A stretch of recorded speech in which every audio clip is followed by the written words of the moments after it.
le damos la bienvenida para nuestra sesión número 25 de la serie de disertaciones sobre el origen del cosmos y la vida. Como siempre, agradecemos a Dios que nos permite llegar a una nueva edición, a un nuevo programa de esta serie de disertaciones sobre creacionismo, dando la evidencia que Dios nos ha creado y exponiendo el error de evolución. Una vez más, le pediremos a Dios que bendiga este tiempo, tanto como la enseñanza, la presentación de la información, como de parte de aquellos que estarán viendo este material, que puedan percibirlo, recibirlo, reconocer a Dios como creador, pero no solo reconocerle, el propósito es llegar a conocerle. Vamos a orar. Si no has visto las sesiones anteriores, te animamos fuertemente a que las veas y que las compartas con otras personas. Es material muy importante por el impacto que tiene, no solo en la parte académica, pero en la cosmovisión que tengamos. Entender de que el mundo no es resultado de accidente, nosotros no somos resultado de accidente, que hay un plan para nuestras vidas y que Dios quiere que lo conozcamos a Él, conozcamos el plan de nuestras vidas, y obviamente que si creemos que la evidencia natural apunta a que somos resultado de accidente, no vamos a buscar ese plan ni buscar al Creador.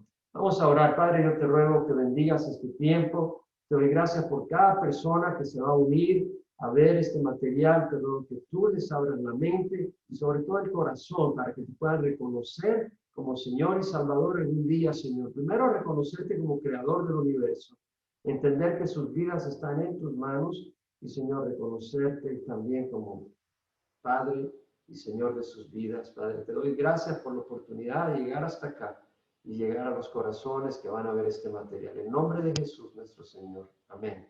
Bueno, una vez más, yo desaparezco de la pantalla central, estaré en una pequeña pantallita explicando las distintas diapositivas. Voy a regresar entonces a compartir la presentación con la última transparencia que teníamos, y estamos en la sección 3 del darwinismo, evaluando imparcialmente el darwinismo.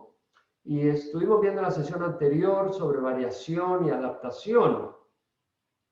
Bueno, vamos a abrir la pantallita donde aparezco en una esquina. En la naturaleza realmente vemos diversidad, gran diversidad y adaptación. Adaptación sí, pero nunca vemos evolución, y vamos a explicar la diferencia. Como mencioné, vemos adaptación.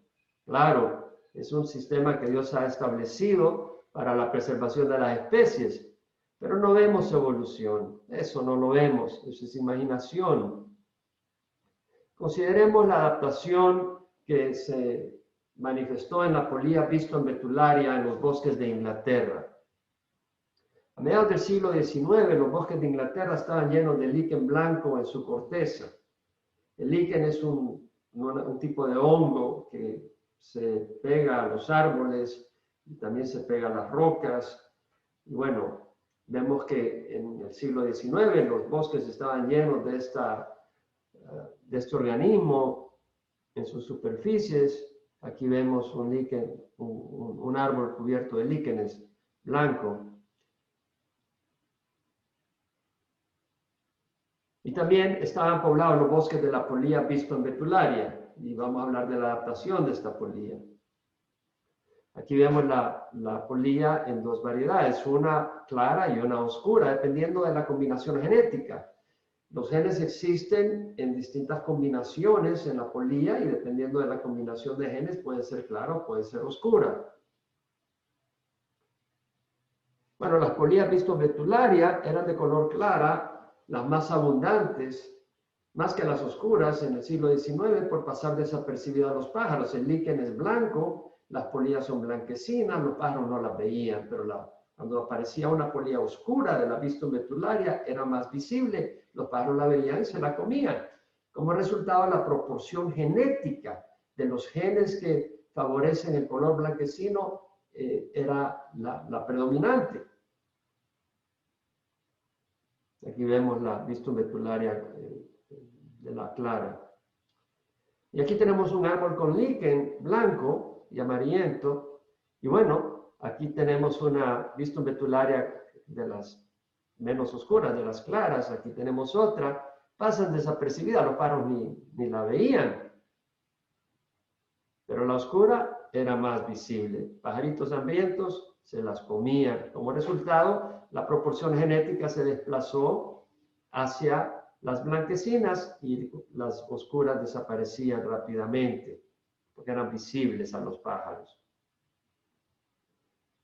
Ahora, a mediados del siglo XX, esta proporción se invirtió debido a la revolución industrial que acabó con el líquen y recubrió con hollín, debido a la contaminación, y recubrió con hollín los árboles, de manera que las polillas oscuras estaban en un medio oscuro y eran menos visibles, menos obvias a los pájaros, y las blancas, si eran visibles, resaltaban y los pájaros se comían las blancas. Entonces la proporción se fue de blanca a oscura. Aquí tenemos la polilla oscura. Cuando los árboles estaban cubiertos de líquen blanco, la polilla predominante era la clara. Cuando los árboles perdieron el líquen blanco y se cubrieron de hollín negro, la polilla predominante fue entonces la negra. Lo que vemos es un caso de adaptación. La piscina genética se desplazó en la dirección más compatible con su medio ambiente, es decir, los genes estaban ahí, tanto para la polilla blanca como para la polilla oscura, tanto en el siglo XIX como en el siglo XX. Pero la proporción se desplazó dependiendo de si los pájaros se comían la oscura, entonces habían más genes que favorecían la polilla blanca porque eran las polillas predominantes. Las otras no se lograban reproducir, se las comían los pájaros antes que se reprodujeran. Y en ese caso predominaban los genes que favorecían la blanca. Cuando vino la revolución industrial y se murió el líquen y se cubrieron de hollín los árboles, entonces la polilla blanca era la más visible y cuando aparecía alguna oscura, esa fue la que fue predominando y fue perdiéndose el balance genético hacia la oscura, que fue la favorecida por el medio ambiente. Los genes ya estaban ahí, los genes no se evolucionaron, no hubo mutaciones genéticas que cambiaron los genes para que la polilla se convirtiera de blanca a oscura. Los genes ya estaban ahí desde el principio. Es la proporción lo que cambió. Eso es un caso de adaptación, no evolución. Veamos este sapo. Sus características de su piel son muy similares a las de la roca, de manera que pasa por desapercibido. Es una manera con que Dios diseñó la variedad de sapos. Tiene un camuflaje natural, es decir, pasa desapercibido de su medio ambiente. Es una maravilla del Creador. Cuando diseñó esta especie, diseñó variedades donde alguna variedad iba a tener las características similares en su apariencia al medio ambiente para que pasaran desapercibidos y pudieran permanecer, o sea, no ser extintos, pero poder preservarse. Obviamente, pasa un insecto, cree que está caminando o que está volando cerca de las rocas, pero ahí hay un sapo que tiene apariencia de roca y abre la boca y con un boom se lo comió. Hay imitación, vemos mucha imitación. En el caso del sapo vimos imitación en cuanto a la piel, pero vemos mucha imitación en la naturaleza de distintas maneras. El parecido de una especie animal a otra especie, se parece a otra especie o a objetos naturales. En este caso, vemos este insecto que se parece sus alas al árbol. La similitud puede ser en apariencia física, puede ser en comportamiento, puede ser en sonido, en olor o en ubicación. Los imitadores están en las mismas áreas que el modelo que imitan. Aquí tenemos lo que llamamos, en El Salvador le llamamos quiebrapalito. Es una mantis religiosa verde. Vemos que el color es similar al medio ambiente donde está y además tiene la apariencia de un palito. De manera que un depredador no lo ve. Ese insecto pasa desapercibido, el depredador no lo ve y sobrevive debido a su apariencia. Vemos imitación de su medio ambiente, imita por diseño. El animal no decidió imitar, Dios lo creó con la capacidad de que su apariencia imitara el medio ambiente donde se encuentra. Es parte de la creatividad maravillosa de nuestro Dios. Aquí tenemos un camaleón que tiene apariencia de su piel a palo, a las ramas, y pasa un insecto por desapercibido volando feliz sin darse cuenta que hay un camaleón que se lo va a tragar. Engañado por el camuflaje natural del camaleón, cree que está entre las ramas, pero no es una rama. Cuando abre la boca se da cuenta que es un camaleón que se lo acabó. Randy Deleuze habla de la adaptación programada, y esto es bien importante. Él es un doctor en medicina, tiene una maestría en ingeniería y también ha estudiado en Harvard en medicina social. Él sacó un artículo en el año 2018 titulado, traducido al español, La adaptación rápida confirma modelo basado en diseño. Es decir, él hace referencia a la adaptación rápida. El doctor Deleuze muestra que las adaptaciones súper rápidas de algunas especies son nada menos que una obra superlativa de ingeniería. Vamos a explicar. Algunas especies tienen mecanismos que monitorean las horas de luz, la temperatura, la humedad y otros parámetros ambientales. ¿Con qué propósito? Hacen cambios genéticos benéficos rápidos, programados de acuerdo a los cambios ambientales que experimentan y utilizando material genético existente. Es decir, hay especies que tienen sensores biomoleculares que determinan cuánta luz hay afuera, si la temperatura está alta o baja, la humedad y otros parámetros. Y esos sensores al sentir, al medir, al evaluar la condición externa, manda señales al ADN para activar ciertos genes. De acuerdo a un programa, fue establecido el programa por Dios en el ADN y en esa especie, de manera de que activa ciertos genes y esos genes generan los cambios, las propiedades, las proteínas necesarias que reflejan un cambio para poder enfrentar el cambio ambiental.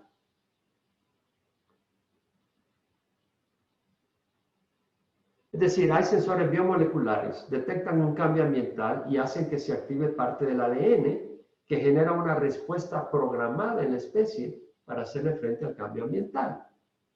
Todo eso muestra una obra superlativa de ingeniería, no de evolucionismo lento y fortuito a través de millones de años.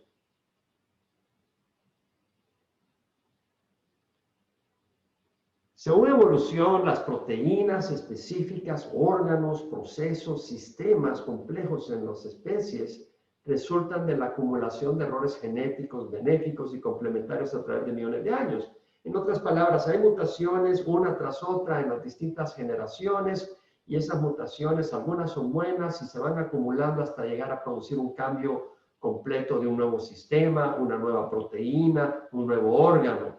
Pero si esto fuera así, se requerirían muchos años para lograr un cambio positivo. Por supuesto que las mutaciones negativas destruirían cualquier cambio positivo y además, ¿cómo va a saber la naturaleza? ¿Cómo va a pensar la naturaleza? No es un ser pensante para producir un sistema que funcione complementariamente a través de los cambios. Obviamente que no tiene sentido, pero en todo caso, entendamos que para evolución se requieren cambios, mutaciones genéticas a través de millones de años que se van acumulando para producir un cambio. No es rápida, es lenta, supuestamente.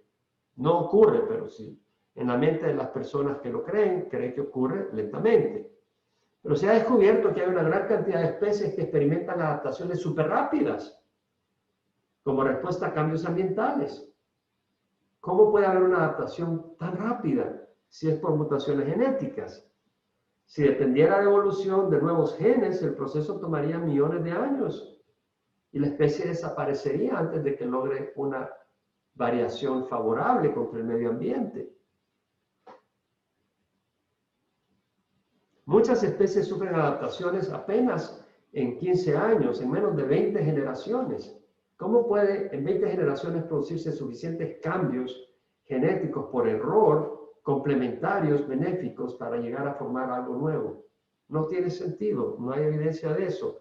Lo que ocurre es una respuesta genética programada, que combina material genético existente para preservar la especie. No se generan nuevos genes, el ADN ya tiene los genes para las nuevas variantes, para las nuevas características del medio ambiente, para la nueva temperatura, el campo magnético cambió, la temperatura cambió, la cantidad de luz solar cambió, la humedad cambió, ya está programado cuál va a ser el cambio genético.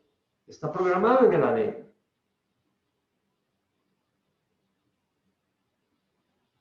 Organismos y células tienen sensores moleculares para detectar cambios ambientales. Y luego hay un programa genético que provee distintas respuestas. Dependiendo del cambio, así es la respuesta genética programada en el ADN de la especie. Y hay un mecanismo para implementar ese cambio. Es decir, es necesario hacer un cambio porque cambió la temperatura, y hay un mecanismo para generar esa nueva proteína, para generar esa nueva característica de la especie. Lo que vemos es algo impresionante. Es ingeniería a la máxima expresión. Consideremos la bacteria E. coli. Allí vemos un caso de adaptación programada. La bacteria E. coli tiene la capacidad de detectar si el azúcar presente para generar energía es glucosa o lactosa. Lactosa es azúcar de la leche. Entonces, la bacteria para sobrevivir necesita generar energía. Así como nosotros necesitamos comer, la bacteria necesita alimentarse para generar energía. Y lo hace a base de azúcar, ya sea un azúcar de glucosa o puede ser lactosa. Pero si es glucosa no hay problema.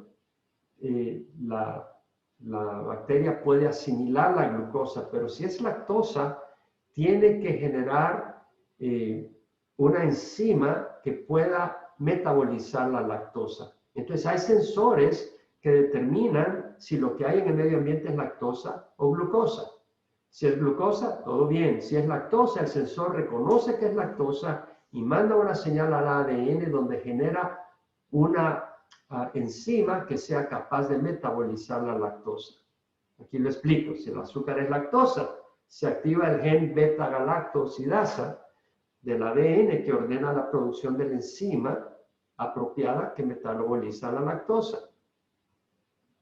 Si el azúcar presente es glucosa, el gen no se activa, de manera que se produce la enzima normal capaz de metabolizar la lactosa. Tenemos casos de adaptación programada. Está programado en el ADN que pueda generar el gen, o sea, tiene el gen que pueda generar la enzima que necesita la bacteria para sobrevivir, para metabolizar la lactosa. No negamos las mutaciones, pero las mutaciones no generan nuevos tipos. Las mutaciones son realidad, pero evolución no. Aquí tenemos el virus de la influenza, el H1N1. El virus de la influenza exhibe mutación fácilmente, se muta por distintas razones, por duplicación, por efectos de la naturaleza, en fin. Cada año sus proteínas son ligeramente diferentes a las del año pasado, pero sigue siendo el virus de la influenza. El cuerpo necesita generar nuevos anticuerpos cuando hay un cambio en el virus, hay una mutación en el virus del año pasado, al de hoy ha habido una mutación pequeña. Y debido a que hay una mutación, si tu cuerpo se pudo defender del virus el año pasado, ahora tiene que generar nuevos anticuerpos. No quiere decir que el virus evolucionó. El virus sufrió una mutación, pero no evolucionó, sigue siendo virus, no desarrolló ningún órgano, no se convirtió en otra especie. De hecho, el virus no es un ser vivo, es material genético, ADN o ARN más proteína, pero no está vivo. ¿Qué de las bacterias? Algunos piensan que las bacterias evolucionan. No, las bacterias pueden recibir mutaciones, pueden sufrir mutaciones, pero nunca evolucionan. ¿Qué pasa cuando una bacteria dice que se desarrolla resistencia a los antibióticos? Bueno, la bacteria no está evolucionando, no deja de ser bacteria. La bacteria no se convierte en un animal distinto, es un microorganismo, pero no se convierte en un pescado, en un pez, no se convierte en qué sé yo, en otra especie, no cambia, simplemente recibe una mutación. ¿Qué es lo que puede ocurrir? La bacteria puede sufrir una mutación genética y el antibiótico que antes era efectivo debido a la mutación ya no es efectivo, pero la bacteria no evolucionó, sigue siendo bacteria.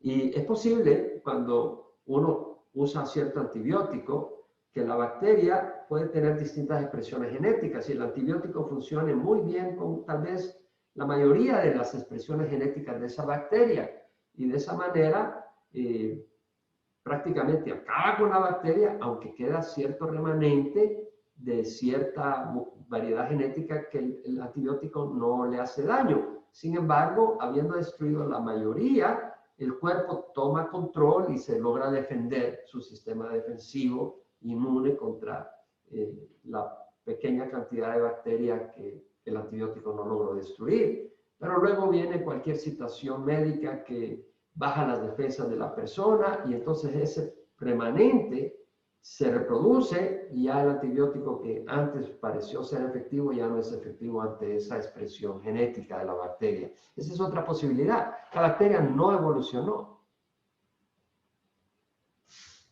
Miremos la simbiosis, es decir, el mutualismo, relaciones mutuas de animales que se benefician el uno al otro y que ambos viven gracias a la existencia de ambos. No viven individualmente. Dios ha creado gran diversidad, incluyendo especies que se benefician mutuamente. Es una relación mutualista, mutualismo. Se llama simbiosis. El pez payaso, por ejemplo, se alimenta de pequeños invertebrados que le harían daño a la anémona del mar. Ahí vemos la anémona del mar. En el fondo es un animal, parece planta, pero es un animal. Y el pez payaso se alimenta de pequeños organismos, son pequeños invertebrados, que le harían daño a la anémona. Entonces, la presencia del pez payaso le beneficia a la anémona porque se come esos microorganismos, esos organismos, esos pequeños invertebrados que le harían daño a la anémona. Pero, ¿qué beneficio tiene para la anémona el pez payaso? Bueno, la anémona se alimenta de los desechos fecales del pez payaso. Entonces vemos aquí una relación mutualista. La anémona se alimenta de los desechos del pez payaso y el pez payaso se alimenta de microorganismos que le harían daño a la anémona. La anémona está agradecida por la presencia del pez payaso. Y el pez payaso está agradecido de poder comer microorganismos que están cerca de la anémona. Pero hay otra razón más. El pez payaso emite un sonido agudo que espanta a los peces mariposa que se comerían a la anémona. El pez mariposa sería feliz de comerse a la anémona. Pero el pez payaso emite un sonido que espanta al pez mariposa. Entonces vemos el beneficio del pez payaso para la anémona. Pero también veremos acá que la anémona beneficia al pez payaso porque contiene células punzantes que protege al pez payaso de otros peces depredadores, pero que no le hacen daño al pez payaso. Entonces, la anémona tiene células punzantes que espantan a otros depredadores del pez payaso, pero no le hacen daño al pez payaso, de manera que la anémona protege al pez payaso de depredadores. Y el pez payaso protege a la anémona del pez mariposa que se comería a la anémona. Entonces vemos que las dos especies sobreviven gracias el uno a la otra. El pez payaso se beneficia de la anémona y la anémona además se beneficia por el pez payaso. Es una relación mutualista. Dios los creó complementariamente. Dios es el científico por excelencia, es el creador del cosmos y la vida y ha hecho el universo con sabiduría y conocimiento. Como resultado, los científicos, aún los que no reconocen la mano del creador, estudian las diversas especies en la naturaleza para desarrollar sistemas avanzados en todas las disciplinas. Consideremos. Aquí tenemos la libélula. Mírala qué linda, con 4 alas transparentes y tiene una capacidad de vuelo hasta de retroceso. Ya la vas a ver volar. Ponga atención. Ya está por volar la libélula y cuando vuela sale volando de retroceso, ¿ves? Va volando de retroceso. En un artículo del New York Times por Natalie Enger, titulado El dron asesino de la naturaleza, pero más bonito, dice.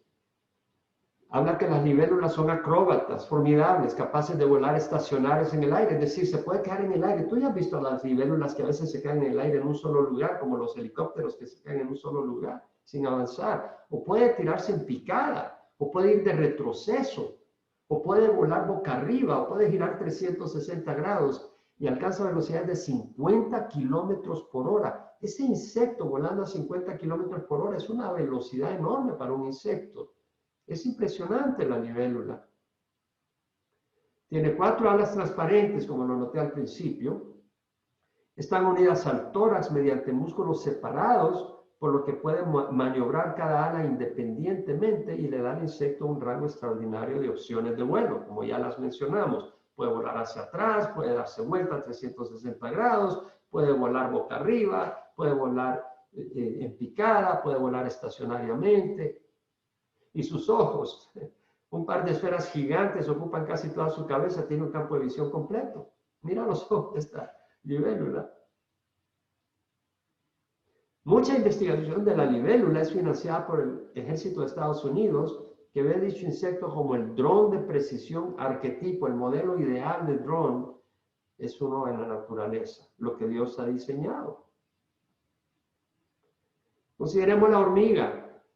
Cerebro de hormiga, dice uno. Ah, tiene cerebro de hormiga. No desprecie el cerebro de hormiga, tiene cerebro. La unidad de tecnologías emergentes del Pentágono busca utilizar cerebros de insectos para controlar robots en una amplia gama de propósitos. Son miniatura, son cerebros miniatura que jamás el hombre puede haber producido.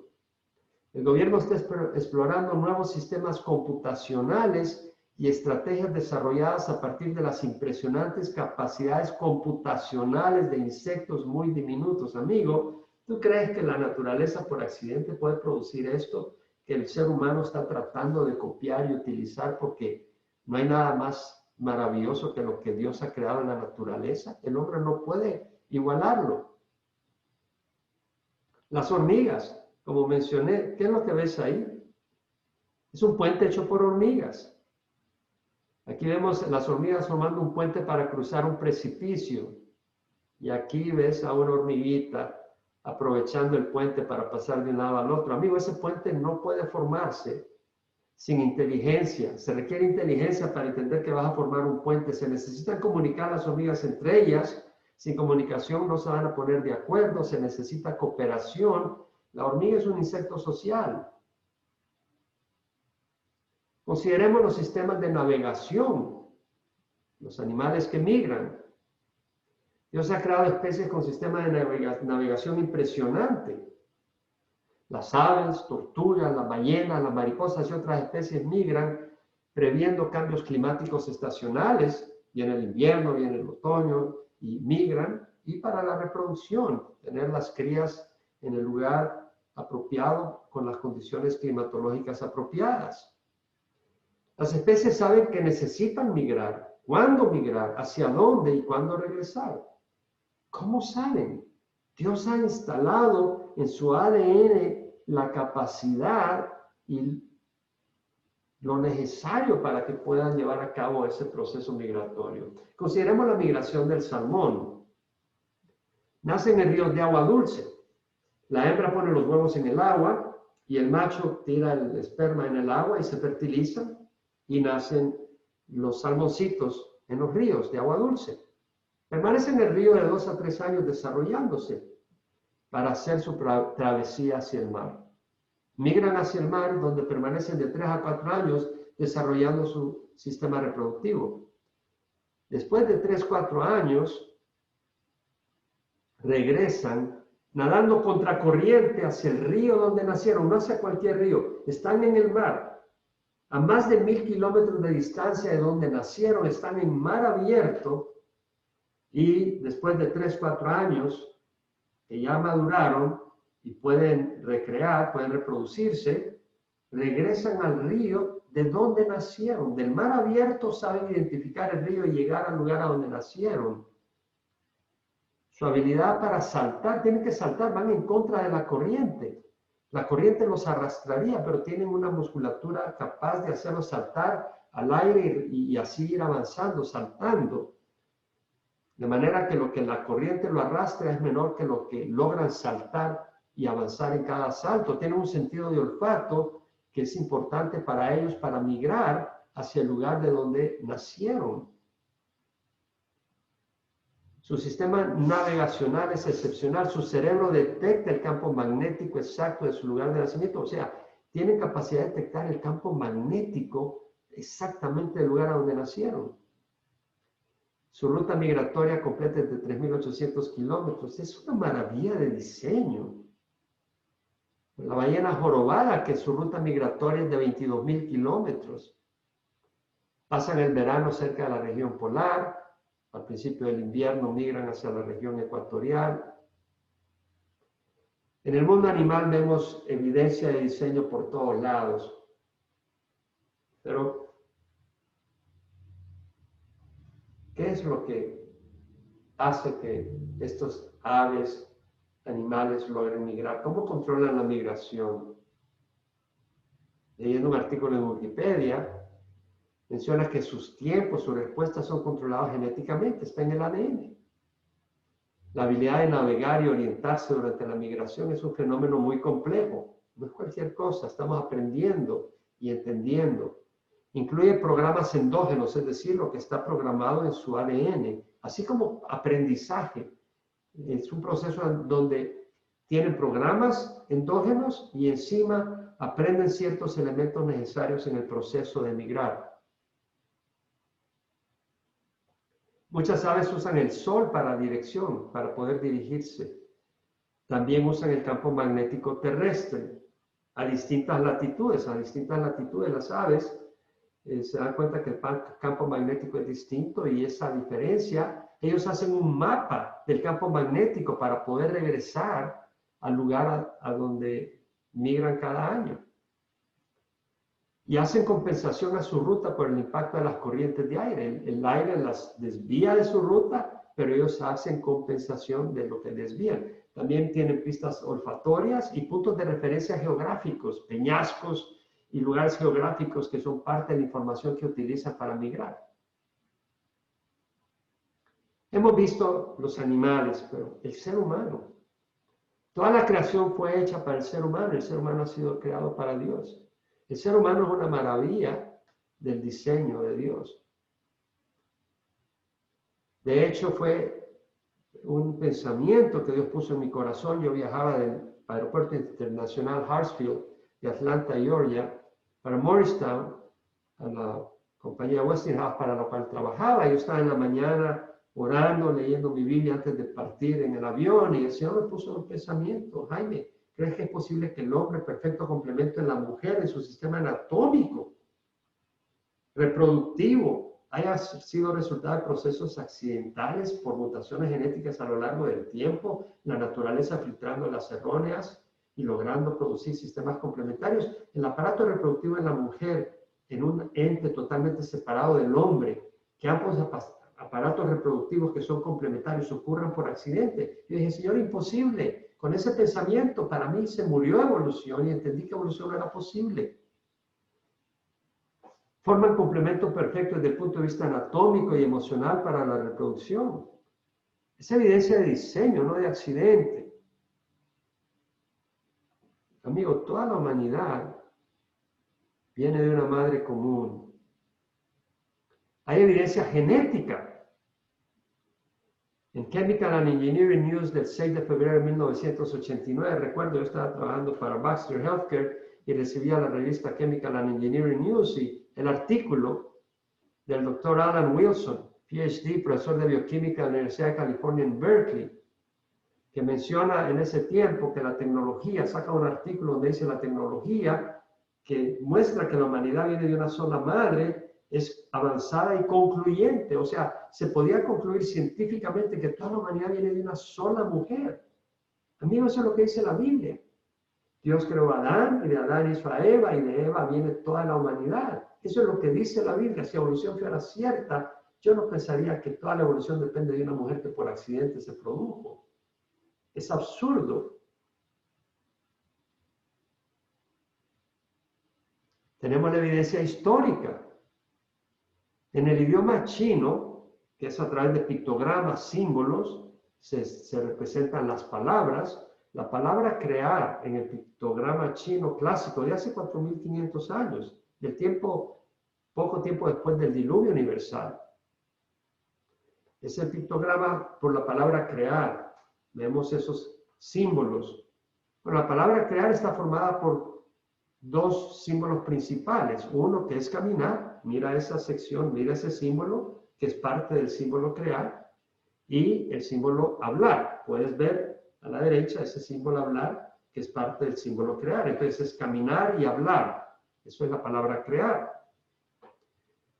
Pero la palabra hablar viene de tres símbolos. Uno que es viviente, significa viviente. El otro significa polvo. Y el otro boca, que quiere decir ser humano, hombre. Un hombre hecho del polvo, un ser viviente.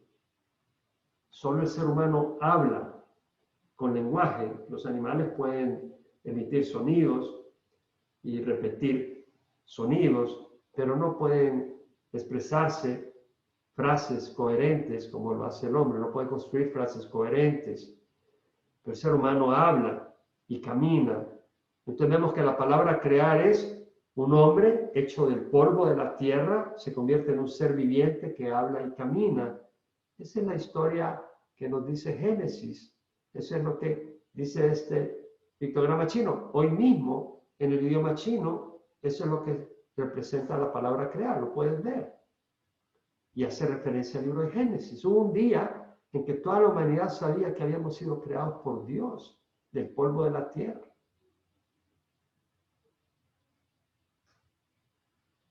También tenemos la revelación bíblica, como dije.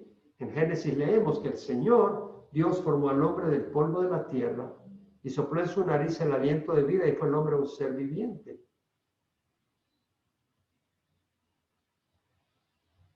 En Hechos 17, el libro de Hechos de la Biblia, en el Nuevo Testamento, Pablo en Atenas, en el Areópago, está dando un discurso y dice: el Dios que hizo el mundo y todo lo que en él hay, da a todos vida y aliento. Nos damos cuenta que la Biblia habla claramente a lo largo de toda su escritura que es Dios quien creó el mundo y todo lo que en él hay. Y de uno hizo todas las naciones del mundo, de Adán. Eso es lo que dice la Biblia. Si tú no crees en la historia de la creación, no puedes creer el resto de las escrituras. Por eso es tan importante entender que realmente evolución no es cierto. La evidencia natural va en contra de eso, no va con la evidencia natural, evolución.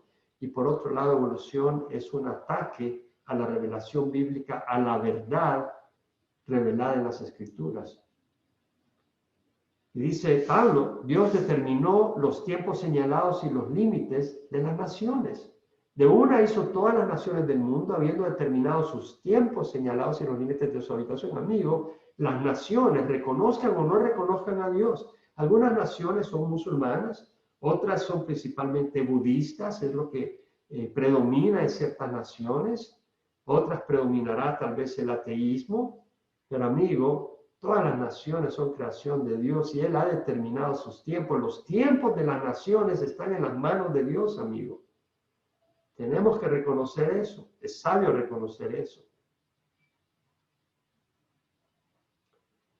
Pablo dice: no debemos pensar que la naturaleza divina sea semejante a oro, plata o piedra, esculpidos por el arte y el pensamiento humano. Dios no es una estatua de oro, de plata o piedra. Qué absurdo que el ser humano viene y agarra un material como plata, oro, lo funde y le da forma de una imagen con sus manos y luego espera que esa imagen lo salve y le favorezca. Es totalmente absurdo. Esculpidos por el arte y el pensamiento humano. Es decir, Dios no es lo que nosotros pensamos que es Dios, es lo que Él nos revela quién es Él y lo hace en las Escrituras. Y dice: habiendo pasado Dios por alto los tiempos de ignorancia, Dios declara ahora a todos los hombres en todas partes que se arrepientan. Es decir, que reconozcan que no debemos de adorar imágenes, que tampoco debemos de adorar las cosas de acuerdo a nuestra manera de pensar, pero debemos de conocer a Dios y Él nos revela quién es y cómo le agrada, qué le agrada.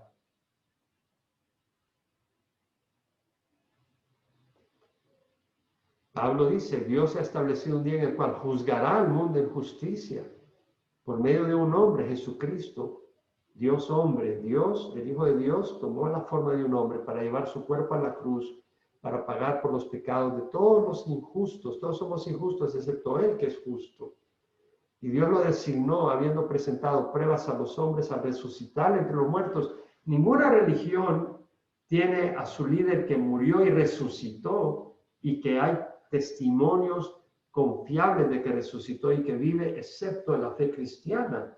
Nuestro Salvador Jesucristo murió, hay testimonio histórico de eso, y resucitó, hay testimonio histórico de eso, y las personas que le siguieron dieron sus vidas por Jesucristo. Nadie da su vida por una mentira sabiendo que es una mentira. Los apóstoles habían oído de Jesús que él iba a morir al tercer día a resucitar. Ellos no hubieran dado su vida por una mentira si Jesucristo no resucita. Pero Jesucristo resucitó y eso lo llenó de valentía para vivir y morir por Jesús. Jeremías, el profeta, escribió 600 años antes de Jesucristo. Así dice el Señor, no se gloríe el sabio de su sabiduría. Es decir, hay personas que tienen su propia sabiduría, pero la Biblia dice que el temor a Jehová es el principio de la sabiduría. La sabiduría para resolver algún problema técnico, mecánico, puede ser útil, pero si tú te glorías en eso y no conoces a Dios, esa sabiduría no te lleva lejos. Ni se gloría el poderoso de su poder. ¿De qué sirve todo el gran poder cuando estás a punto de morir? No te salva de la muerte. Ni el rico se gloríe de su riqueza. Las riquezas pueden testificar contra ti. Leía hoy en las noticias que un hombre en Tennessee, en Estados Unidos, le dejó una fortuna de $5 millones a su animalito.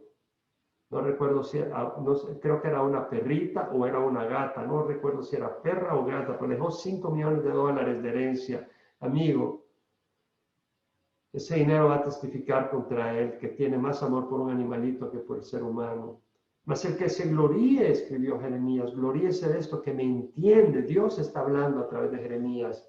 Si te vas a jactar, jáctate que me entiendes y que me conoces, porque yo soy Jehová, que hago misericordia. La palabra misericordia habla de amor de pacto, fidelidad, constancia, compasión y derecho. Derecho habla de juzgar, o sea que no deja al malvado impune, él castiga la maldad.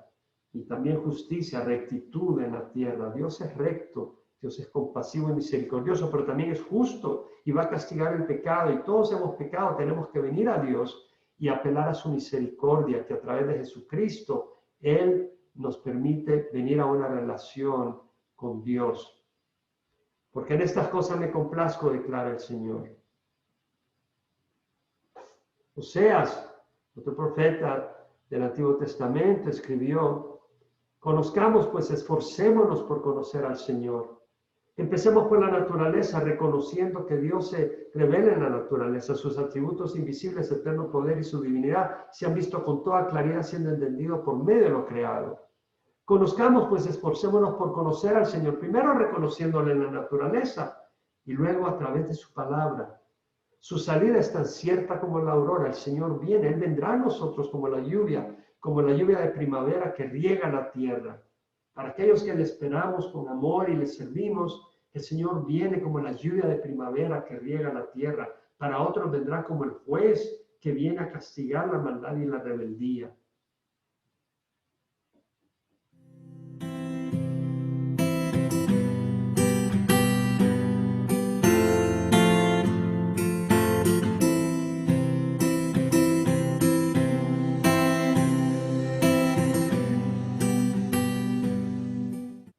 Qué cosa más linda, no me canso de ver esta foto que tomé hace unos días.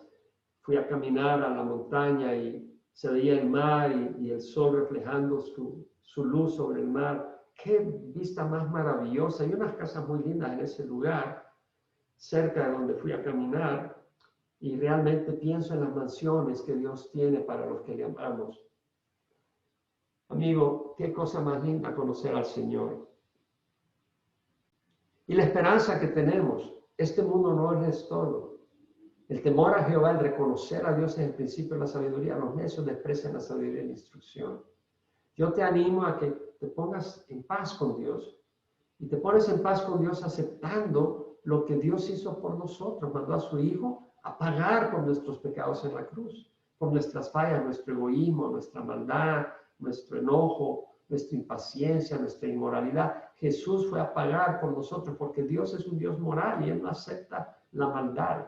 Dios es un Dios recto, Dios es un Dios justo. A Él le gusta el derecho, la justicia, y todos hemos fallado. Y mandó a su Hijo a morir en la cruz. Pagó por nuestros pecados. Y si nosotros reconocemos al Señor Jesucristo, decimos, Señor, guía mi vida, acepto lo que tú hiciste por mí, quiero caminar en tu luz, quiero obedecerte. El Señor te da vida eterna. Pero si tú rechazas la luz del Señor, estarás esperando el juicio divino. La evidencia natural apunta que no somos resultado de accidente, hay un creador. Y las escrituras nos muestran de que la única manera de ser salvos es a través de Jesucristo. Y tenemos la evidencia histórica de que Jesús vino, murió en la cruz y resucitó y va a venir de nuevo. Yo te invito a que recibas a Jesús y puedas disfrutar de la creación.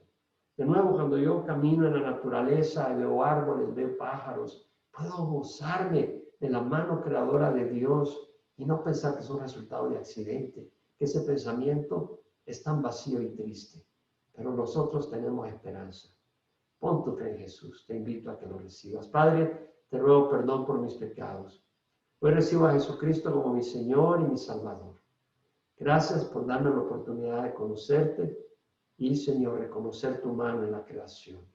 Dame tu Santo Espíritu para caminar en obediencia, entendiendo tu palabra, la cual te pido me ayudes a comprender y a obedecer en nombre de Jesús. Amén. Bueno, le damos gracias al Señor. Quisiera compartir antes de cerrar. Quiero regresar a compartir la presentación porque tengo una transparencia, una diapositiva. Decimos transparencia por el equipo que se usaba antes. Tengo una diapositiva. Bueno, hemos visto la sesión 25. Con la ayuda de Dios llegaremos a la 26, no te las pierdas. Y si no has visto las 24 anteriores, míralas, te las recomendamos. Pero te recomendamos nuestros recursos en la página de elvela.com o entendiendolasescrituras.com. Tenemos información de la escritura, estudios bíblicos, tenemos también material sobre creación versus evolución y en amazon.com puedes encontrar algunos de nuestros libros.